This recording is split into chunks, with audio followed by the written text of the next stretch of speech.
Raw wounds of grief were reopened in Saskatchewan today, where an inquest into Canada's worst mass stabbing heard there were 92 emergency calls made during the rampage that ultimately killed 11 people. Here's CTV's Allison Bamford.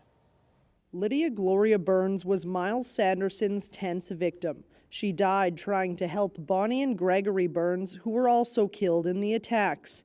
The disturbing details of how Sanderson stole vehicles, broke into homes, and repeatedly stabbed victims were difficult for many to relive. It brought back a lot of emotions. Lydia Gloria Burns was a community addiction support worker on James Smith Cree Nation. Her brother believes the drug use she tried to stop played a part in the worst mass stabbing in Canadian history. Drug use is rampant.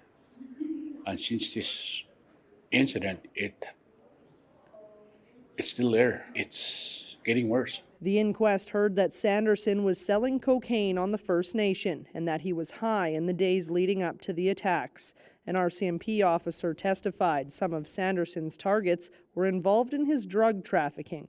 Others had affiliations with a local gang. So if you could turn that around and make sobriety and healthy living an acceptable part of society, then we'd be better off. Sanderson had a lengthy criminal past and a history of violence involving his family members. At the time of the rampage, he was wanted on a Canada-wide arrest warrant for breaking parole. We'd like to hear from the parole board is why he was released, so easily without being labeled as a dangerous offender for one thing, and without having the community informed about his release.